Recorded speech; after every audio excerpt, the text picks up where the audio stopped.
Welcome to the Radiate Wellness Podcast. I'm your host, Christy Clemens Hoffman. Each week we will discuss tools, tips, and ways to radiate your best life ever, interviewing practitioners, authors, and luminaries to help you on your path. Wellness, joy, peace, abundance. What do you want to radiate?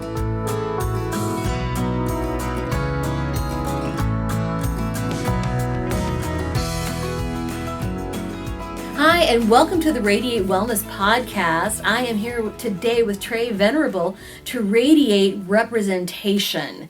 Trae and I met at Martin Luther King Day, on Martin Luther King Day. We were doing a service project together and got talking about, well, what do you do? Well, what do you do? Trying to fill some time.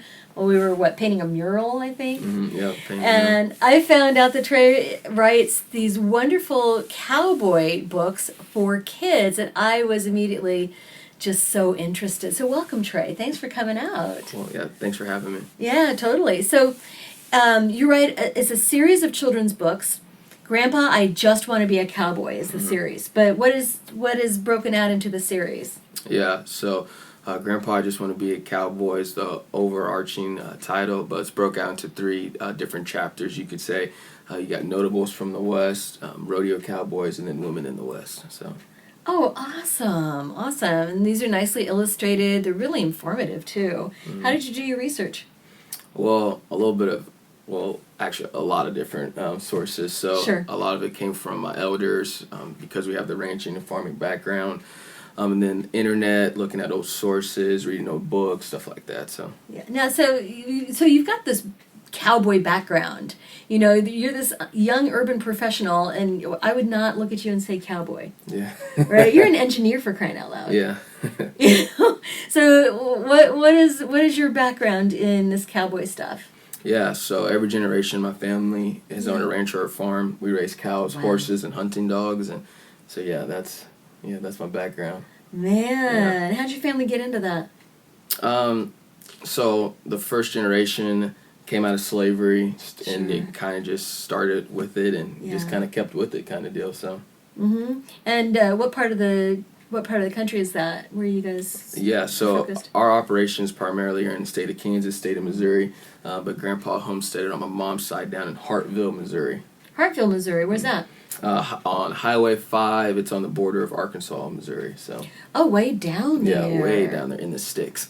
On the sticks. Yeah, it's in the sticks. Yeah, it's like that is country down there. Yeah. Do you get down there very much? Try to get down there probably once or twice a year for family reunions, see cousins, stuff like that. So. Yeah. Wow. So maybe this is a really misinformed question, but it's like how do the local people react to having like a multi-generation black cowboy family down there? It's just normal to them. Oh, yeah, down there, everybody down there is pretty country. Everybody has horses. Everybody has cows for the most part. So it's just kind of the way of life down there. So. Right, absolutely. And you guys are still in working ranching, still in working farming. Mm-hmm. That's amazing. So you sell the beef and sell cows and things like that. Yep. That's awesome. Trade, sell horses, hunting dogs, stuff like that. Yeah. Yeah, you're going to be seeing a hunting dog later. Yep. yeah. Oh, she's a cross between a Brittany and an English setter, so hopefully it works out. So. Sure. Oh yeah. So you grew up hunting, fishing, all that. Fishing, hunting, all that. Yep. Okay. Well, then I think this begs the question: how did you get into engineering then? So I got into that. I went to the University of Central Missouri in Warrensburg, Missouri. Went there for 3 years. Before that, I went to Coffeyville Community College down in southeast Kansas. That was a great time. Went down there for a year and a half. And when I went to UCM, I kind of switched majors around and things of that nature, and kind of had a fraternity brother that kind of put me on to safety management, safety engineering. So kind of took one of the base classes and just never looked back. So. Oh, that's great. Yeah, you seem to like it a lot. Mm-hmm. Right? And so it's this weird mix, I think, kind of a dichotomy, working for a big corporation on safety management and then also have this background in cowboys and children's lit. Mm-hmm. So why did you want to start writing children's books? Yeah, so it kind of happened on accident, by mistake. What? Well, I guess not by mistake, because I definitely feel like everything happens for a reason. Sure. But yeah, it wasn't the front of my mind, but I had a really good mentor, Dr. Dr. Gillis, and she was awesome to me, and she spoke a lot of life into me, and I'll never forget. I went to her office one day. She was one of my Africana studies teachers, and I was like, I have this crazy idea. I want to write a book about black cowboys. I feel like a lot of people don't know about them. I feel like a lot of people don't really pay them any attention. Really just don't care about their part in history. So I was like, well, I discovered the problem, and so I said, I'm gonna make a solution, and so that's when the books came along, and yeah, and then the rest is history.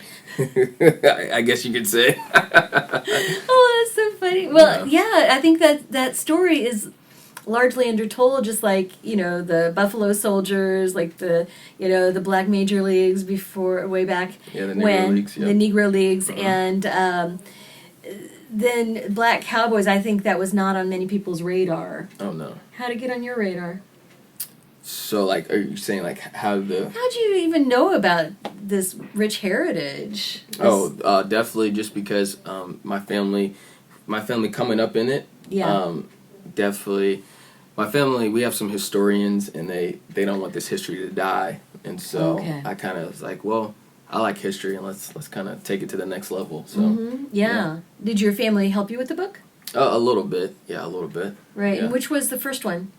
The first part of the series is Notables from the West. Notables from the West, awesome, and it focuses on the black cowboys. Mm-hmm. Yeah. Oh, fantastic! Did you have any trouble researching it? Not really. I think if anything, it was hard to find pictures. Yeah.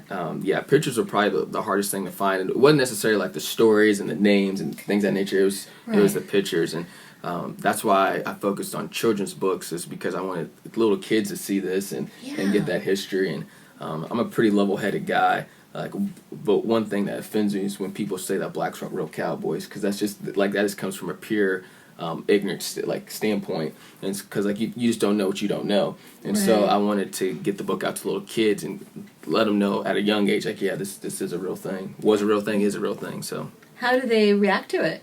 Oh, for the most part, they love it. Oh, I'll bet. Yeah. Last year I went to about 50 schools, do assemblies, go into classrooms, do a little bit of everything, and it's a really cool time. I bring like old saddles, old cow hides, old skulls, and kids get to jump on the saddles, ride on them, stuff like that, and get to see some history that they probably would never ever see before. Yeah. When I go to schools, it's big for me to teach them ranching and farming history, because a lot of kids, especially in the urban core, they'll never get exposed to it, they'll never know, and a big thing is allowing them to see that their food, like I ask a question where's your food come from, and kids are like, oh, Walmart, and I'm like, no, it comes from a farmer, plowing that field, cultivating, bringing the good stuff to the market. So Oh, absolutely. It's amazing how children just have lost that, And so that was your first book, Notables from the West. I'm sure there were so many very well-known cowboys. What do you think the biggest contribution of black cowboys was to our history? The biggest contribution. I'm sorry. I told you I wasn't going to ask you any questions you didn't know the answer to. So I was making you have to think. The biggest contribution, I would say, to just the rich history of the West. Yeah.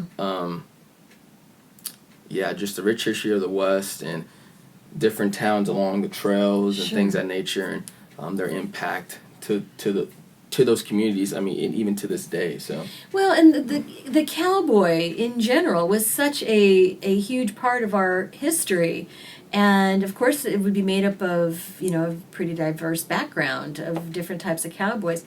I think again, forgive my ignorance, I think a lot of white people don't know the influence of black cowboys. Yeah. And I'm so glad that you brought this book out and wrote it.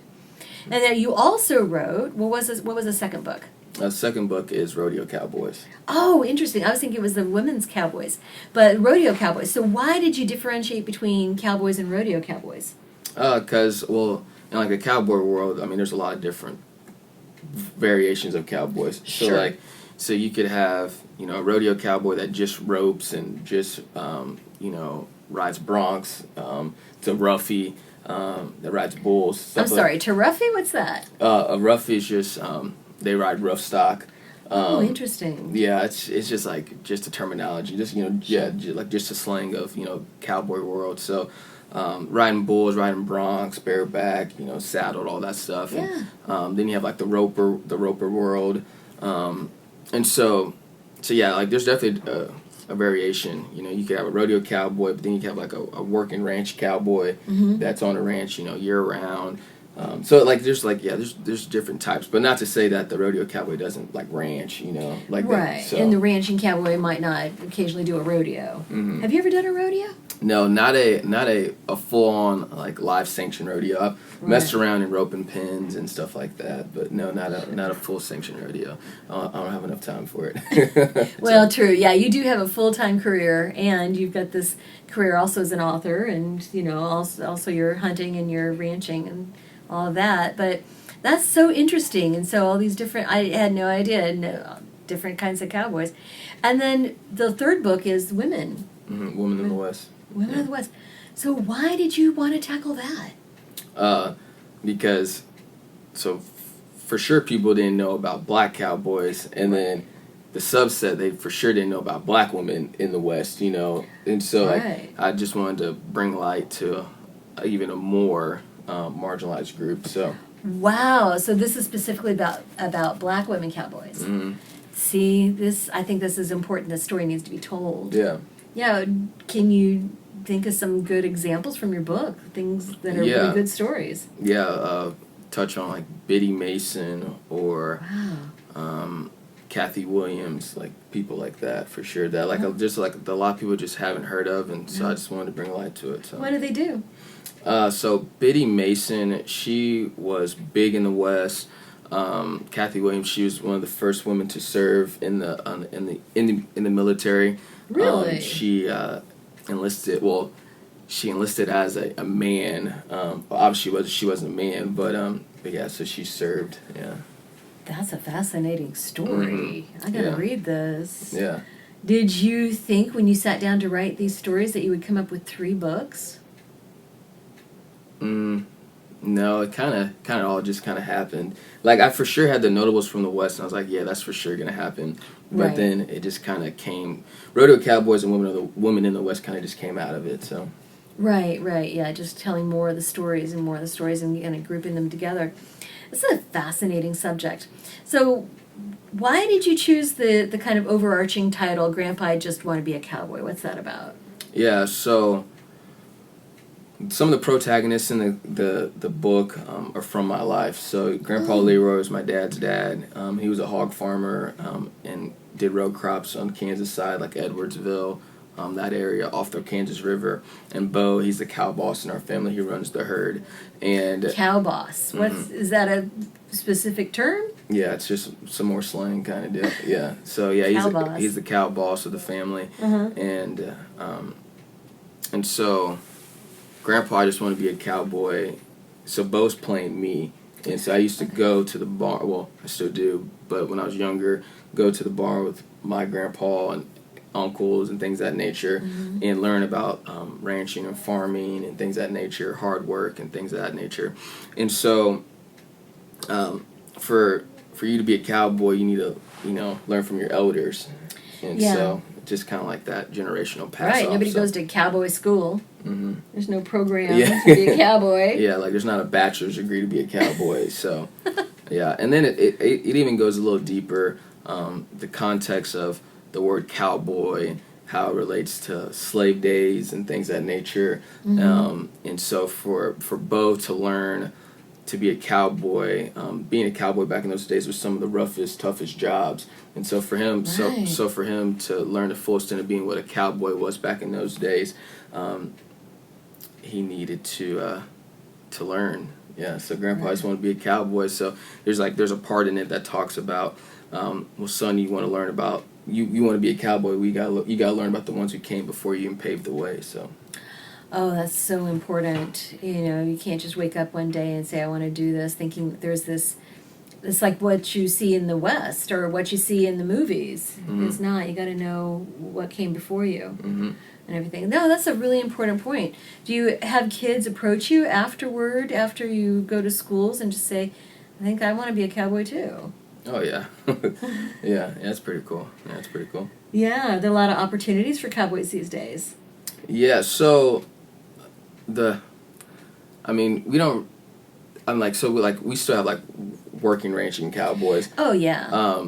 But I feel like a lot of people don't even, like, know what it really even means to be a cowboy, you know? Like, the technical definition is just working cows. Yeah. You know, a man who works cows, a woman, too? Or a woman, yeah, right. or a woman that works cows, usually off horseback, but you don't have to be off horseback.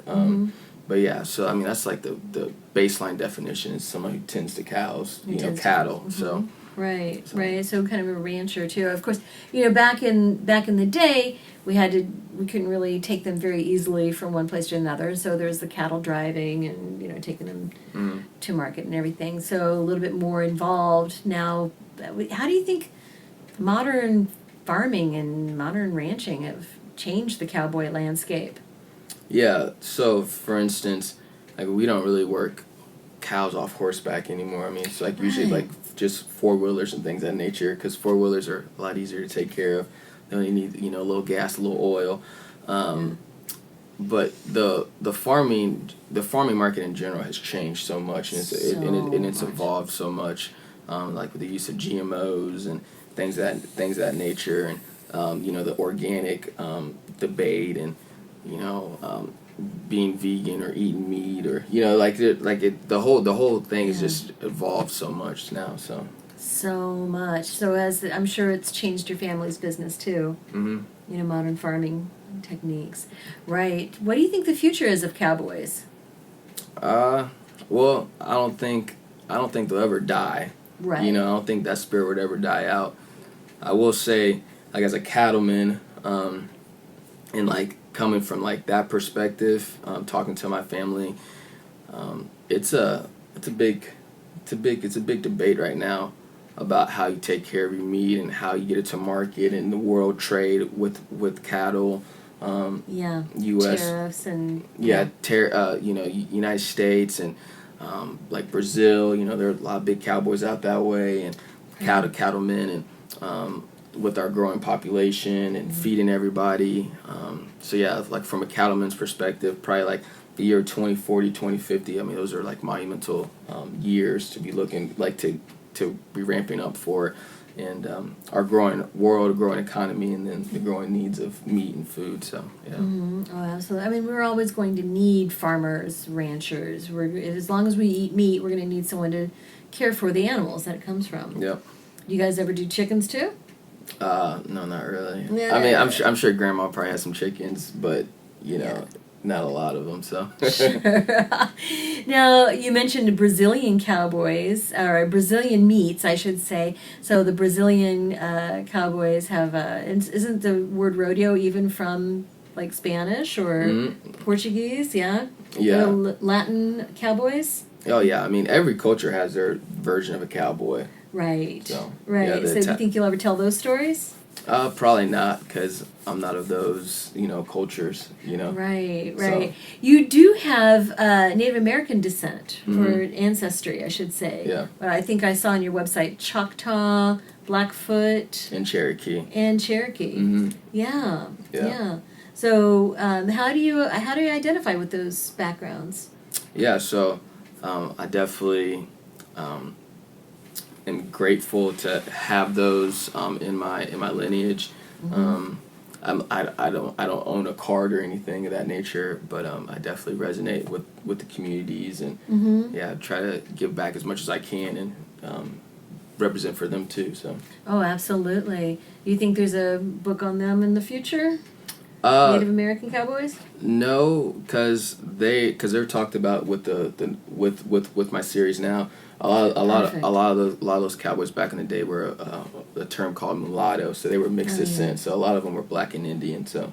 Right, and so you tell that story as well. I think this is so important. So what do you think is next for you? Is there a fourth book in the series, or are you thinking about writing about something else? Yeah, so the series is completed. No more really is going to happen with that. Right. Just keep going to more schools, uplifting, speaking life into kids in the urban core, Yeah. KCK, KCMO. Probably working on like some STEM projects, some STEM workbooks, things of that nature. But honestly, it's just, I'm like in the season of just maintaining, so. Right, Yeah. right. Are you reaching out beyond the Kansas City area? Yeah, a little bit. I've been out to like Hutchinson, planning a trip out to Colorado, probably go to Texas. So, yeah, but just kind of maintaining around here. So. Right. I mean, this is kind of what we think of in terms of the, like maybe the grain belt and the meat belt. That's definitely, this area loves our barbecue and loves our meat, Mm-hmm. right? But everywhere they eat meat and raise it as well. The people watching or listening to our podcast, they're from all over the world. So I think this message is really important for anybody in the world who didn't know this story. The story is so important. Mm-hmm. And I think we need to know our history. Yeah. And realize the contributions of everybody who contributed to it. Yeah. Yeah, definitely. I can't wait to read The Women in the West. Yeah. That's going to be fascinating. Yeah. Did you find many women in rodeos, too? Yeah. Not really of African American, like Native American descent. I really couldn't find a lot of pictures. Yeah. But I mean, no, there's definitely women in rodeos for sure. Right. Yeah. I mean, yes, the photographs that are really hard to find, aren't Mm-hmm. they? But yeah, they made great contributions. Yep. The only one I can really think of right now is Annie Oakley. Mm-hmm. Of course, and there were other women as well who contributed to showmanship, etc. But really, as far as the backbone of cowboys and founding the West and meat production here in the United States, sounds like the black cowboy made a huge contribution. Oh, for sure. Yeah, I talk about in the book, I'm telling the history of the forgotten cowboy. The forgotten cowboy, Mm-hmm. right. Yeah. Yeah, what do you mean by that?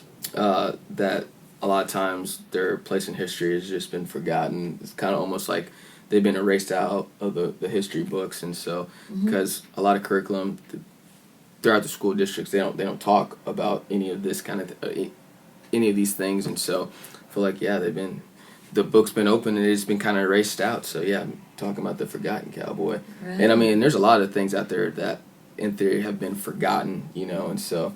But this is just my one thing that I got to shed some light on. So. Right, and it's very important. I feel like in schools, it's, okay, well, here's the slavery period, and then there's after, and here's a few individuals who contributed to things after that period, but not really talking about the everyday heroes. Mm-hmm. Tons and tons of everyday heroes made America what it is, right? So, got to tell the whole story. Yeah. Yeah, I love it. Hi, this is Christy. I just want to say that we here at Radiate Wellness hope you are enjoying this podcast. It's free to you, and we hope that you find it informative and inspirational. Heck, even fun. We have just 3 small asks of you to help us radiate growth. First, please hit the subscribe button on whatever platform you're listening on. That way, you'll receive a notification every time that we have a new podcast episode out. Next, please give us a thumbs up, a like, or a 5-star review. If you're feeling inspired, a positive review wouldn't hurt.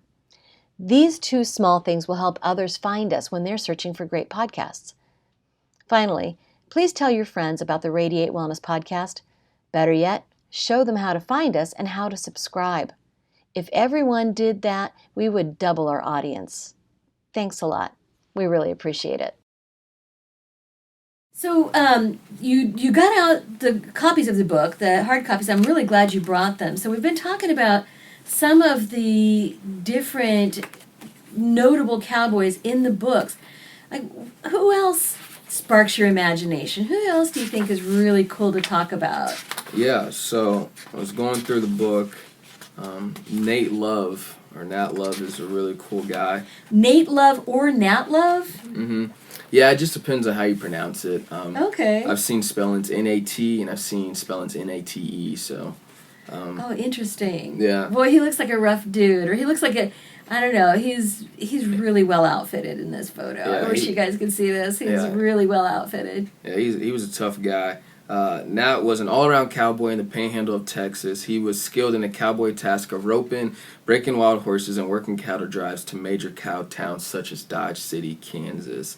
So yeah, he was a really interesting guy. So he was really around. So are all these or most of these notables from this area, the Missouri, Kansas area? I would say west of the Mississippi. Yeah, Fair enough. For the most part. West of the Mississippi, Missouri, Texas, and then going on out to the And there's west. even one that you talk Kansas. about that's from Canada. Yeah, John Ware.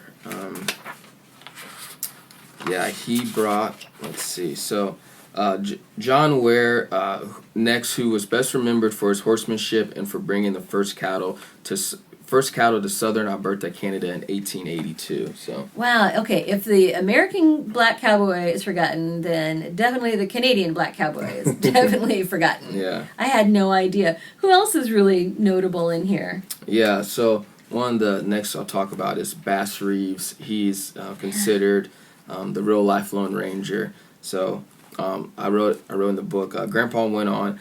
He was the first black deputy west of the Mississippi River and arrested over 3,000 felons. He also shot and killed 14 outlaws in self-defense. Bo, he was the real life Lone Ranger. What the Lone Ranger did on TV, Bass Reeves did it in real life. Oh my God. Bo was just beside himself now and was acting like Bass Reeves in the living room, kicking butt and taking names.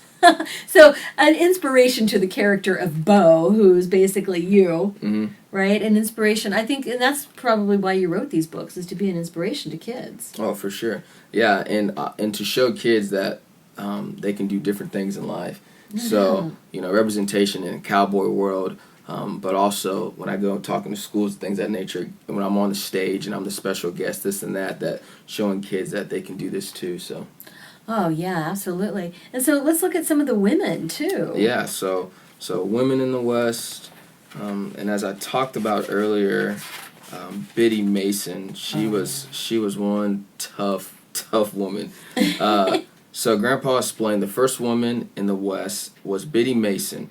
She was one for the ages. Mason was a Californian real estate entrepreneur and philanthropist. In 1872, Mason was a founding member of the First African Methodist Episcopal Church, the city's first black church. So, yeah, so she was a matron of the community. Absolutely, really important in the West. Yeah. Right. There was also Kathy Williams that we were talking about. Yeah, Kathy Williams. Yeah, she was something else too. As they were, and paraphrasing in the book, so as they were walking, Grandpa discussed the next woman in the West. Her name was Kathy Williams, and she was very special because she was the only woman to serve in the U.S. Army as a Buffalo soldier. She enlisted as a man in 1866 and tricked the U.S. Army so she could fight for her country. Both these times were rough in general. Women weren't allowed to serve in the military. Grandpa added she had the guts to follow her dreams no matter what, more guts than people have today. Both thought that Kathy was just the coolest for doing what she did. Well, and when we were discussing Kathy Williams earlier, you said that she was also known by another name. Yeah, William Kathy, so. To pass as a man, because I was thinking, how could she pass as a woman, pass as a man with the name Kathy Williams, which sounds like a very modern name to me, right? Yeah. Until you see that it's got an alternate spelling. So fascinating stories, and she's of course not the first to pass as a man to join the military, but still she's very notable for being from the West and being a black woman. That's really cool. Anybody else you think is worth mentioning? Let's see. Oh, there was one woman who I know was delivering mail. Oh yeah, Mary. So, Mary Fields. So Grandpa went on with the next woman in the West was Mary Fields. She was also known as Stagecoach Mary and Black Mary. She was the first African American woman employed as a mail carrier in the United States. Fields was the second woman to work for the United States Postal Service. Oh my gosh! So the Postal Service as opposed to the Pony Express. Right. Oh, how interesting. again, untold stories, forgotten heroes, women and men, and such important contributions to the American landscape, I think. Yeah. I'm glad that you tell these stories. These are really cool. Could we hold those up? Yeah. To see them? So we've got 3 different books. We've got the Notables. Yeah, Notables from the West, the Rodeo Cowboys, and then the Women in the West.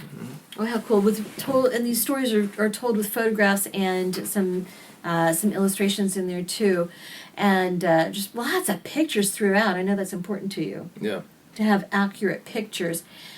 I think it's important for kids to see other heroes, to see heroes that look like them. I know my daughter is biracial, and she really enjoys, and I like to show her examples of people who do look like her. Yeah. Yeah, it's important for children. Yeah.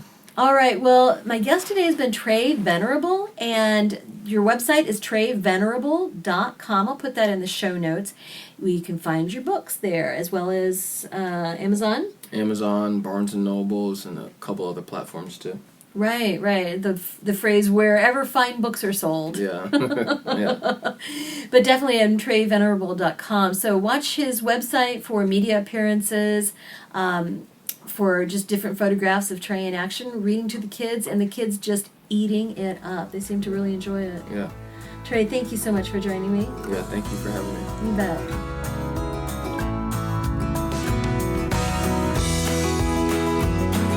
Radiate Wellness is a community of holistic and alternative healers and consultants based in the Kansas City area, dedicated to helping you create spiritual, energetic, and physical well-being.